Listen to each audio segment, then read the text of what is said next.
आप देख रहे हैं देश लाइव, देश की आवाज। अस्सलाम वालेकुम, आदाब, नमस्कार, सत श्री अकाल। देश लाइव में आपका स्वागत है। मैं हूं सहल कुरैशी। घटना उस प्रदेश की है जिसके बारे में हम बात करेंगे जहां पर सुशासन और गुंडा राज के अंत का डंका पीटा जाता है। घटना उस प्रदेश की है जहां पर गुंडों को मिट्टी में मिला देने का ऐलान कर दिया गया था। मरने वाले का कुख्यात अपराधी होना ये एक अलग बात है, लेकिन टीवी पर लाइव और उसके बाद कोर्ट के अंदर घुसकर इस तरह से कानून की धज्जियां उड़ाने वाले इन माफियाओं का तो अंत का जो है इनका अंत घोषित कर दिया गया था। उस राज्य की हम बात कर रहे हैं जहां पर अतीक अहमद और अतीक के भाई अशरफ की हत्या कर दी गई थी लाइव टीवी में। और उसके बाद अब उत्तर प्रदेश की राजधानी लखनऊ के कोर्ट के अंदर एक आरोपी, उसका नाम था संजीव जीवा, जो कि अपनी बारी आने का इंतजार कर रहा था कोर्ट रूम के अंदर। और जैसे ही उसकी बारी आई वो कटघरे की तरफ बढ़ने लगा जज साहब के पास। ऐसे में वहां पर बैठे हुए वकील के ड्रेस में आए गुंडे ने ताबड़तोड़ गोलियां चला दी। पुलिस को मौके से 6 गोलियों के खोखे बरामद पुलिस ने किए हैं। हैरानी की बात तो यह है कि बुलडोजर बाबा की एनकाउंटर स्पेशलिस्ट पुलिस इस फायरिंग के वक्त इधर उधर भागती हुई नजर आई। और यह आरोपी जिसने यह हत्या की यादव बिरादरी का है। उसका नाम है यादव। आपको उसके बारे में बताते हैं। विजय यादव उसका नाम है जिसने जीवा की हत्या की। अब जब कोई हत्या होती है किसी प्रदेश में और 2-3 महीने में 2-3 मामले ऐसे हो गए हों, तो सबसे बड़ा रोल जो होना चाहिए वो विपक्षी पार्टी का होना चाहिए, विपक्ष के नेता का होना चाहिए। इस वक्त उत्तर प्रदेश के अंदर सबसे बड़ी विपक्षी पार्टी समाजवादी पार्टी है। पूर्व मुख्यमंत्री अखिलेश यादव उसके सर्वेसर्वा हैं विपक्ष के। लेकिन इस हत्याकांड पर अखिलेश यादव बिल्कुल खामोश हैं। न उन्होंने किसी को इंटरव्यू दिया, न कोई प्रतिक्रिया दी, न एक ट्वीट किया इस मामले पर। सवाल उठना लाजमी है। इतनी बड़ी घटना घट जाती है उत्तर प्रदेश की राजधानी लखनऊ के अंदर, कोर्ट के अंदर घुसकर कुछ गुंडे वकील के ड्रेस में संजीव जीवा की हत्या कर देते हैं और आरोपी विजय यादव है। क्या यह यादव प्रेम है जो अखिलेश यादव उफ तक नहीं कर रहे हैं? क्या यह वोट बैंक की पॉलिटिक्स है? इस हत्या के पीछे क्या बड़ा कोई षड्यंत्र है? संजीव महेश्वरी उर्फ संजीव जीवा मुजफ्फरनगर का रहने वाला, सबसे पहले 1992, 93, 94 के आसपास सुर्खियों में आया। सबसे पहला इसने क्राइम किया था, कुछ मार पिटाई का कुछ आरोप था। उसके बाद में एक लड़की को लेकर भागा, उस मामले में जेल जाना पड़ा। और इसके अलावा उसका कोई आपराधिक इतिहास नहीं है। अचानक ही ये सुर्खियों में आया कि कोर्ट के अंदर घुसा और इसने गोली चला दी और वकील के ड्रेस के अंदर ये कोर्ट में घुसा। लखनऊ कोर्ट में मैं खुद जा चुका हूं। काफी सुरक्षा होती है, कई सारे सुरक्षा घेरावों को आगे बढ़ना पड़ता है आपको, सुरक्षा घेराव के सामना करके। तो उस वक्त वहां पर पुलिस वाले क्या कर रहे थे? एक बंदा वकील के ड्रेस में बंदूक लेकर कोर्ट के अंदर, कोर्ट रूम के अंदर तक पहुंच जाता है।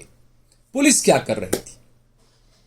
जिसकी हत्या हुई संजीव जीवा, कोई शराफत या अशरफ या मोहम्मद तो नहीं था, संजीव जीवा उसका नाम था जिसकी हत्या हुई।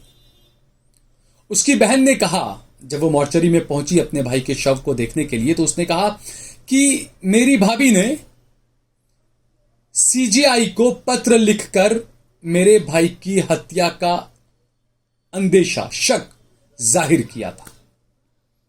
और वो आरोप लगाती है पुलिस पर। वो कहती है कि पिछली अक्सर जो कोर्ट में पेशी हुआ करती थी या मेरे भाई को जब भी बाहर लाया करते थे तो हमेशा उसको बुलेट प्रूफ जैकेट पहनाया करते थे, लेकिन पिछली 2 बार ऐसा नहीं किया गया।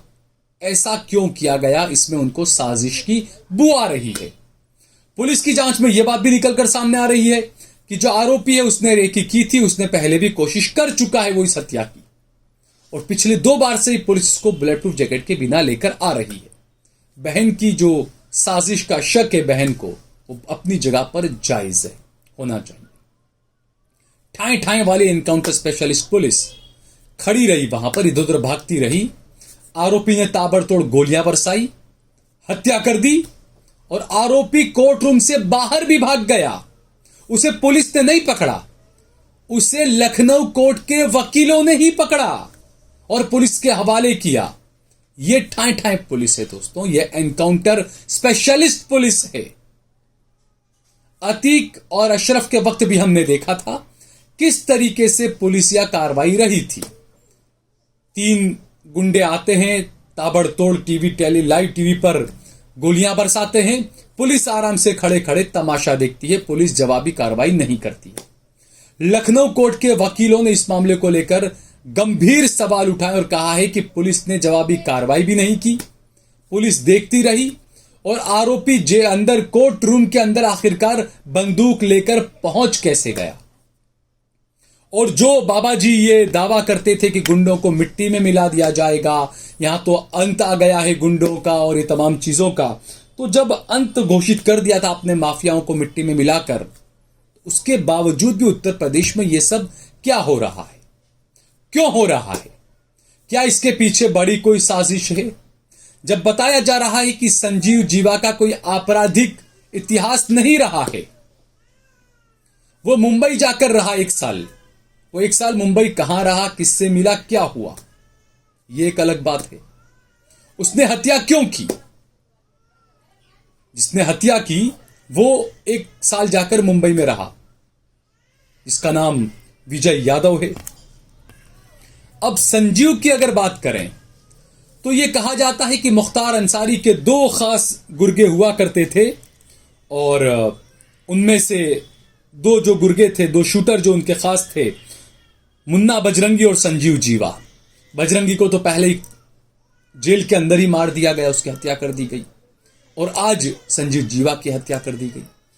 अब ये किस मामले में गवाही देने वाले थे? इनसे किस बात का खदशा था, डर था किसी को? ये साजिश किसने रची? जो हत्यारा है विजय यादव, वो मुंबई में जाकर कहां रुका था, किन किन से उसके करीबी ताल्लुकात हैं? सूबे के पूर्व मुख्यमंत्री जो हत्यारे विजय यादव की बिरादरी के हैं यादव, वो अभी तक खामोश क्यों है इस मुद्दे पर? वो क्यों कुछ नहीं बोल रहे हैं? ये कई सवाल उठ रहे हैं दोस्तों, और इससे ये जो खामोशी होती है नेताओं की, जनता को इन खामोशी को बहुत अच्छे तरीके से समझना चाहिए, परखना चाहिए कि ये कौन नेता हैं जो जहां बोलना होता है वहां नहीं बोलते हैं, जहां नहीं बोलना होता है वहां बहुत ज्यादा बोलते हैं। अखिलेश यादव इस मामले पर खामोश क्यों है? राज्य के अंदर पूरे तरीके से लॉ एंड ऑर्डर की ऐसी तैसी हो चुकी है, कोर्ट रूम के अंदर हत्याएं हो रही है, अस्पताल के दरवाजे पर हत्याएं हो रही है, राजधानी के अंदर लोग आते हैं बाइक से चेन खींचकर भाग जाते हैं, बलात्कार 12 साल की बच्ची से बलात्कार हो जाता है। यह उत्तर प्रदेश में हो रहा है और अखिलेश यादव ऐसे मुद्दे पर अगर कुछ नहीं बोल रहे, सिर्फ इसलिए क्या यह डर था कि जो आरोपी है वो आरोपी यादव बिरादरी का है, इस वजह से अखिलेश यादव खामोश है? दूसरी कुछ चीजें यहां पर और है कि हत्यारे विजय यादव जब वहां पहुंचा, वकीलों के ड्रेस में था, तो कभी हत्यारे वकीलों के ड्रेस में आते हैं, कभी हत्यारे पुलिस के ड्रेस में, मीडिया के ड्रेस में आते हैं। तो ये जो चीजें हो रही है, जब पुलिस जाब्ते के अंदर अतीक अहमद और उसका भाई अशरफ, ये दोनों भी पुलिस जाब्ते में थे और इन्हें अस्पताल ले जाया जा रहा था और इनकी हत्या हो गई। संजीव जीवा जो है ये भी पुलिस जाब्ते में था, इसको कोर्ट में पेश किया गया और इसकी हत्या हो गई। तो आखिरकार ये ठाई पुलिस कैसी है, ये प्रशासन कैसा है?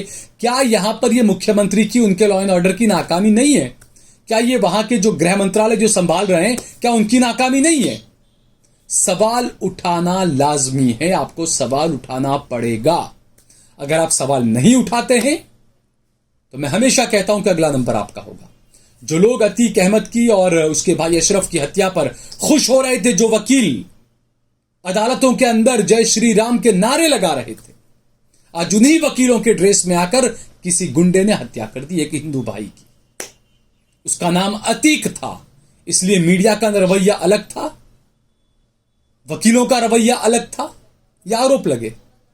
और इसका नाम संजीव जीवा है। तो आप समझ सकते हैं मुसलमान होना और मुसलमान न होना कितना फर्क है, यह आप देखिए यहां पर। लेकिन एक बात बिल्कुल दोनों में बराबर है कि हिंदू भी मारा जा रहा है, मुसलमान भी मारा जा रहा है, इंसान मारा जा रहा है, इंसानियत मारी जा रही है। इसी बात को हमें समझना होगा कि हत्या चाहे किसी की भी हो, कानून है, सजा देने के लिए कानून के तौर पर सब होना चाहिए। आपको आवाज उठानी पड़ेगी, अगर आपने आवाज नहीं उठाई तो अगला नंबर आपका है। अगर आपको ये वीडियो पसंद आया हो तो इस पर कमेंट करें, इसे लाइक करें, इसे ज्यादा से ज्यादा शेयर करें। अगर आपने हमारा चैनल देश लाइव सब्सक्राइब न किया हो तो हमारे चैनल को जरूर सब्सक्राइब करें।